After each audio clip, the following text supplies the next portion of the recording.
فتحدي هاي الولاية هو اللي بيحدد هل رح نوصل ولا لا. أنا شغلة واحدة مصبرتني إنه شادي السايس هو أبو المفاجآت. طبعا هالحكي بنقدر احنا نخلصه اليوم؟ مستحيل جدا. بهاي اللحظة والله العظيم نفسي بس أبكي وما أعملش شيء بحياتي بالمرة. 1% الأمل، 1% الأمل. وأهلا وسهلا يا سادة. من اليوم 49 من تحدي عبور أمريكا من نيويورك إلى لوس أنجلوس بلا أموال، وإذا قدرنا عبرها خلال 50 يوم تستنانا سيارة أحلامنا الرينج روفر من عراب اليوتيوب شادي السايس. شو قصة هذا البيت يا جهاد؟ امبارح انهينا الفيديو واحنا موجودين عند الجاز ستيشن، ولكن اجانا اتصال بعد ما انهينا الفيديو من شخص عربي عراقي شغال في انه بيشتري بيوت، وهاي البيوت بيصلحها وبيرجع يبيعها، فكان عنده جوب النا ووظيفه النا، وحكينا انه ضمن هذا الديل بنقدر نستخدم هذا البيت الفاضي تماما اللي فيه ما شاء الله. خلينا نوجههم اياه. شوفوا ما شاء الله تصميم البيت كيف، عباره عن 12 غرفه نوم واكثر من 11 حمام. فموجودين هون في البيت هذا كامل، موجود عندنا 12 غرفه، كل واحد يختار الغرفه اللي بده اياها. ولكن انا متحمس اليوم لانه حاس انه هذا هو المغلف اللي راح يوصلنا الى لوس انجلوس كاليفورنيا. وهذول المغلفين يا اما فيهم عفاءات يا اما فيهم تحديات نقدر نخلصهم بولايه لوس انجلوس نفسهم. وعلى ما اتوقع انه واحد من هذول اللي هو رساله شكر انه احنا عبرنا امريكا من اولها لاخرها بدون فلوس، وكنا احنا اول عرب بيعمل هذا الشيء. فواحد اتوقع منه انه رساله شكر، وهذا اتوقع انه راح يوصلنا الى لوس انجلوس كاليفورنيا. وهذا تحدي خفيف بسيط نقدر نعمله بكره بلوس انجلوس كاليفورنيا. اليوم هو يوم 49، اليوم هو اليوم قبل الاخير في السلسله اللي قبلنا فيها ناس محترمين، اللي اشتغلنا فيها اكثر من 45 وظيفه لحد الان، اللي صورنا لكم اجواء البزنس في امريكا، اللي عرفناكم على ناس محترمين فيها، اللي عانينا فيها، تعبنا فيها، اللي راح تظل ذكرى لابد الابدين ونحكيها لاولاد اولادنا انه احنا اول عرب نقطع امريكا من اولها لاخرها بدون فلوس. ولكن هذا المغلف المصيري انا بسميه المغلف رقم 10، حتى رقمه مميز. يعني احنا بدنا شغلتين هذا المغلف الان. الشغله الاولى انه التحدي يكون سهل هون باريزونا بفينيكس، والشغله الثانيه اللي بدنا اياها من هاي المغلف انها تكون المحطه الثانيه اللي هي لوس انجلوس كاليفورنيا. فجاهزه ايات؟ جاهزه. هذا يفتح. يا بسم الله الرحمن الرحيم. يا رب لا تضيعنا تعب، يا رب لا تضيعنا تعب، يا رب لا تضيعنا تعب، يا رب الرينج روفر، يا رب تحدي خفيف. ليش بحس مغلفات اخر ولايات كثير راضين نفتحه؟ اليوم 49 وبكره هو اليوم 50، فبالتالي معنا بس 48 ساعه نكون بكاليفورنيا. طب رح تسالوني الان يا جهاد قديش بعيده لوس انجلوس عن فينيكس اريزونا الموجودين فيها؟ هاي الخريطه اللي قدامكم بتبين لكم وين فينيكس اريزونا وين لوس انجلوس. واذا كان التحدي سهل جدا وقدرنا احنا نسوي التحدي مباشره رح نوصل لوس انجلوس بنفس اليوم، وحنكون قادرين انه نكمل التحدي. والحلو بالموضوع انه المسافه بين فينيكس والموقع الموجودين فيه الى لوس انجلوس كاليفورنيا 7 ساعات فقط لا غير. فتحدي هاي الولايه هو اللي بيحدد هل رح نوصل ولا لا. اقسم بالله انا انسان دائما محافظ على نفسيتي ومحافظ على عقلاتي ومركز، بس كثير خايف. اوكي ايات تفتحي انا ولا انت؟ No, you go. انا؟ Yeah, go. ليش دائما تلبسيني اياها؟ انا مش فاهم. اوكي تقراي انت؟ No. لا انت حتقراي، انت حتقراي. بليز. تمام. اوكي لحظة قبلها. تحدي ولاية أريزونا. اوكي. رفع عبارة جمهوري أفضل جمهور في العالم من أعلى منطاد في ولاية أريزونا. من اعلى منطاد في ولاية أريزونا. اوكي شوف المحطة اللي بعدها. جو بليز جو. افتحها كلها جاد. رفع عبارة جمهوري أفضل جمهور في العالم من أعلى منطاد في ولاية أريزونا. يعني بدنا نحجز له منطاد ونجهز عبارة. شو قصده عبارة؟ يعني ورقة كبيرة ورقة صغيرة نصرخ كيف؟ شو يعني منطاد؟ منطاد وين هذا البالون الكبير يطيروا فيه الناس؟ نو واي. غالي أنا بعرف تذكرته كثير غالية. تعرفون شنو فكرت من قراءتها؟ شو؟ عبالي شيء عالي، عمارة عالية ولا منطاد هذا اللي بالون بيطير في الناس.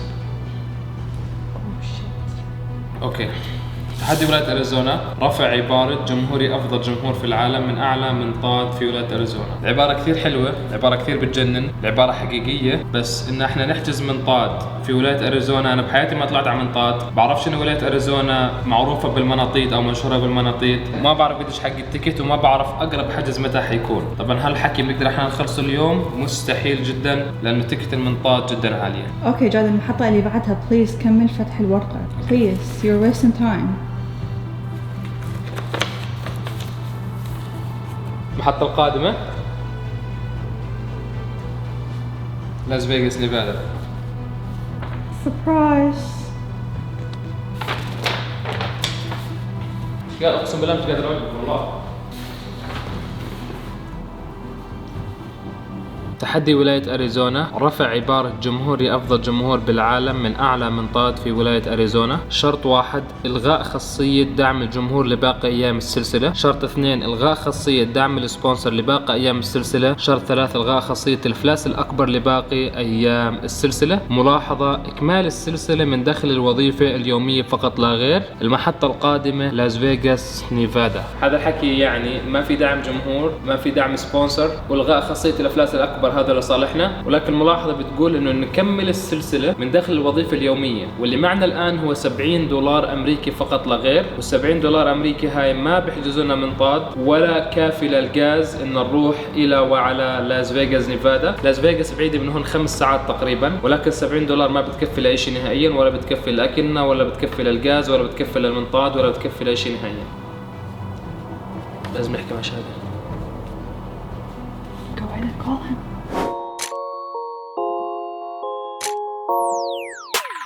الآن الشخص صاحب البيت استنى فينا لأنه بده يأمننا في وظيفة. لازم اللي علينا موعدين مع الناس، مش عارفين شو راح يصير، بس لازم نطلع على العم علي. مش عارف احكي اقسم بالله. لازم نطلع على العم علي، شوف شو صار معه، شوف الترتيب اليوم كيف، نتعرف عليه اكثر لانه بحياتنا ما قابلناه. بس نفسي اعرف التحدي ولاية لاس فيغاس شو، بس ما بقدر نفتح تحدي الا لما نوصل لاس فيغاس نيفادا. فمعنا مغلفين، هذا المغلف انفتح، ظل المغلف رقم 11، المغلف رقم 12. خلينا الان نروح على عم علي نفهم شو بصير. يلا نتحرك الان. بحثنا شقد سعر التكتات للمنطاد اسمه بالعربي، وطلع 250 الشخص. 250 افريج سعر التيكت لحتى تطلع بمنطاد في اجواء كاليفورنيا، اجواء اريزونا. واقرب حجز بعد 3 ايام، واقرب حجز بعد 3 ايام من هسه. في اكثر من شركه بدنا نحاول ندور على اكثر من مصدر نلاقي منه اقرب موعد، بس اوريدي احنا لحد الان فلوس مش مأمنين، معنا بس $70 امريكي. يعني هسه اغلبهم اللي موجود هنا مكتوب سولد اوت يعني مبيوع التيكيتات. فاللي بدنا اياه الان لحد هاي اللحظه اللي هو $250 امريكي لكل شخص، يعني $500 امريكي. وبدنا $100 امريكي هذا ناكل فيهم. لا والله مش اكل، بدنا $100 امريكي بس للغاز من هنا للاس فيغاس. فبدنا تقريبا توتال $600 امريكي. فاحنا الان الهدف انه نلاقي وظائف ونلاقي طريقه من الوظائف اليوميه نلم فيهم $600 امريكي لحتى نعمل هذا التحدي ونروح للمحطه الجايه اللي هي لاس فيغاس نيفادا. ورايحين الان على عم علي ونفهم منه ونشوف شو بصير. والعم علي للامانه احنا اول مره نقابله حتى، يعني ما بنعرف شو راح يصير هناك اصلا. وصلنا الان المكان عند العم علي. شو بعرف واحد فيهم، خلينا نسلم عليه ونشوفه. علي علي وين علي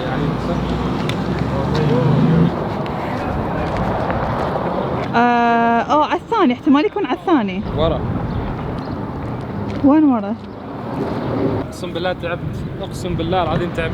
انا شغله واحده مصبرتني انه شادي السايس هو ابو المفاجآت. يعني شادي السايس كثير عنده مفاجآت، كثير عنده شغلات مستحيل تتوقعها. فهذا اللي يعني 1% الامل، 1% الامل. وصلنا هون عند علي، ولكن للاسف طلع علي مش من جماعه السوشيال ميديا بالمره. يعني قال ابعدوني كل البعد عن الكاميرا. فموجودين هون والله جزاهم الخير، قاعدين بيسوونا بالسياره. السياره موجوده هون، كان هذا في تسريب للهواء، ولكن الحمد لله صلحناه لانه احنا على الطريق تقريبا عبيناه 2 أو 3 مرات هواء، ولكن حلوا المشكله، حطوا له رقعه. الشغلات اللي حكى لنا اياها علي تحت الكاميرا ما شاء الله شغلات بترفع الراس، بتخليك عن جد شايف وعارف انه الكوميونتي العربي في امريكا واصل ما شاء الله لليفل عالي من النجاح. كنت بتمنى انه يرضى هو يطلع قدام الكاميرا ويحكي لكم قصته بلسانه، ولكن هو بحبش السوشيال ميديا بالمره ومنعزل وفي عالمه الخاص 100%. علوش خلنا نطلع قدام الكاميرا، خلنا نطلعك. ابدا بدوش يحكي اصلا ابدا يا جماعه. فراح نطلع، حكينا للامانه مع كم شخص موجود هون عشان الوظائف. يمكن نشتغل بكره وظيفه في المنطقه هون، ويمكن ما نشتغل حسب الوضع حسب الامور. بس لحد الان قاعدين بندور على وظائف نشتغلها لحتى نخلص التحدي باسرع وقت ونتحرك الى وعلى لاس فيغاس نيفادا. هاي المكان اللي جينا عليه هون على علي اسمه السن ويست، هو محل ميكانيك كبير. هذا هو عنوانه يا جماعه، وهذا هو رقم تلفونه اللي هو 1940 ويست فينيكس اريزونا 85029. لما تروحوا على علي لا تصلحوا سياراتكم ولا تسووا اي شيء نهائيا، روحوا عليه وبس خليه يحكي لكم عن عالم البزنس، عن عالم التجاره، عن عالم الريال استيت، عن العالم اللي عن جد ممكن كثير شباب ما بتعرف عنه. انا بالنسبه لي الفائده اللي وصلتنا بالسلسله من اصحاب البزنس والمعلومات وانواع البزنس اللي شفناه، هذا لحاله عالم مختلف تماما، وما اتوقع بدون سلسله كنا وصلنا لهذا الليفل من المعلومات وهذا الليفل من الاشخاص الناجحين اللي قابلناهم في امريكا. فهي اكبر مزايا السلسله لحد هاي اللحظه، انه تعرفنا على ناس وشفنا بزنسز وعرفناكم على بزنسز في امريكا. فعلي بالنسبه لي كنت حاب جدا يحكي لكم قصته قدام الكاميرا، ولكن هو قال خلي السوشيال ميديا على جنب وحياتي الشخصيه على جنب، وهذا الشيء طبعا احنا بنحترمه باي شخص بنقابله، اذا ما بده يطلع على السوشيال ميديا هذا الشيء بيرجع له. ولكن علي بعيد كل البعد عن السوشيال ميديا، صرنا زمان عنده وعدنا بكم جوب وحكينا اوريدي واحنا عنده مع شخص، هاي الجوبز حنشتغلها ان شاء الله من بكره، والله ييسر الامور. والان خلينا نرجع البيت نشوف شو رح نعمل الان. طبعا في شغله بتصير معي انه شو ما كانت نفسيتي جوا تعبانه بهاي اللحظه، والله العظيم نفسي بس ابكي وما اعملش شيء بحياتي بالمره، من الضغط ومن ال 49 يوم اللي عشناهم، ومن انه للاسف احتمال كبير رح نخسر التحدي. ولكن بنفس الوقت بقول الضغط النفسي والتعب النفسي والستريس اللي موجود فيه هذا بيكون شيء خاص فيا، واي انسان نقابله لازم عن جد نورجيه ايجابيه ونبتسم معه ونبعده عن الستريس والضغط الموجودين فيه، لانه الستريس والضغط هذا إلك لنفسك. الناس اللي حواليك ما بتقدر انت تاذيهم بالوضع الصعب اللي بتعيشه، وهذا الشيء بلاقيه من الناس السلبيين، بتلاقيه ستريس وتعبان نفسيا، بتلاقيه بينشر الموضوع زي الفيروس حوالين الاشخاص اللي حواليه. هذول الاشخاص حاول قد ما تقدر ابعد عنهم. وبما انه علي اعطانا البرميشن واعطانا الموافقه انه احنا نورجيكم البزنس تبعه، بس هو ما بده يطلع قدام الكاميرا، فهذا العالم ما شاء الله هو عالم علي. هو غير انه ميكانيكي، هو بيقلي ببيوت، بيشتري بيوت وبيصلحها وببيعها. طب ليش الجهات قاعده بتعطينا جوله بالمكان؟ لانه السلسله مبنيه على اساس انكم تستفيدوا وتشوفوا انواع البزنس في امريكا، فما صورنا اي بزنس بيعمل فليبينج للبيوت اللي زي هيك. فهذا البيت كان حرفيا عباره عن خرابه، اجى علي اشتراه بمبلغ معين وظبطه وتكتكه واشتغلوا بايده. باي ذا واي اغلب الامور حكينا علي انه انا اشتغلتها بايدي، والان هو عرض للبيع وخلال فتره قياسيه انباع. فهذا البيت الموجودين فيه الان بعد 5 ايام من هسه راح يتسلم للشخص اللي راح يشتريه جديد. فهذا هو نظام فليبينج اللي موجود في امريكا، وبتمنى عن جد انكم تستفيدوا تاخذوا فكره عن انواع البزنس اللي موجود هون في امريكا، الاشخاص اللي موجودين في امريكا والاشخاص اللي موجودين خارج امريكا. طبعا للاسف اليوم ما في وظيفه لانه كان كله اتصالات وترتيبات ان شاء الله لبكره، فان شاء الله بكره تكون الامور كلها تمام. فهاي واحده من الغرف، شوفوا الغرفه رقم 8 والغرفه رقم 9، هذا المكان فيه 11 غرفه كاملين. اورجيكم نظام الغرف الموجود هون كيف. تيجي هون بتفوت مباشره تلاقي التلفزيون موجود هون، تلاقي هذا السرير الموجود هون، تلاقي هاي اللوحه الموجوده هون، وهناك اجلكم الله الحمام، وهنا اللي هي الخاصه بالملابس. هذا الحمام شيء بسيط، شيء عادي، شيء سمبل، وهذا هو بزنس قلب البيوت في امريكا. فهذه الغرفه رقم 8 وفي 11 غرفه موجوده بهذا المكان. هاي هي منطقه المطبخ، كلها مطبخ مصمم بطريقه حلوه متكتكه ومرتبه، والالوان هي الوان اياتي المفضله. هاي باي ذا واي. نيجي هون على المنطقه الخلفيه، هاي ما شاء الله كلها منطقه المسبح، والبيت جاي على زاويه. اذا بالبلدان العربيه البيت اللي بيجي على زاويه على شارعين بيكون جدا غالي، ما بالكم لما يكون بيت في امريكا بفينيكس العاصمه الخاصه بولايه اريزونا الامريكيه. فهي منطقه المسبح كيف بينفتح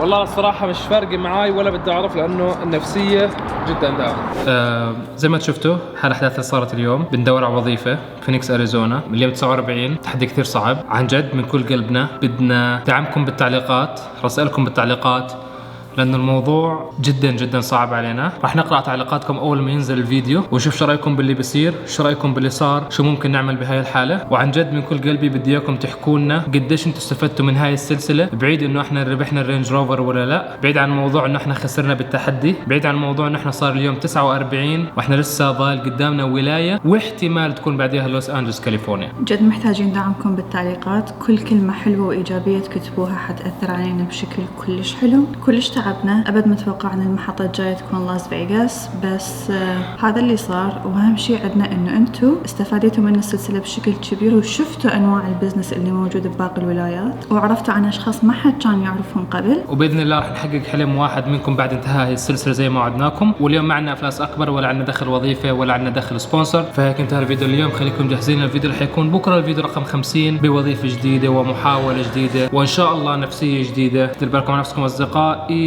نقدر نقول لهم سلام.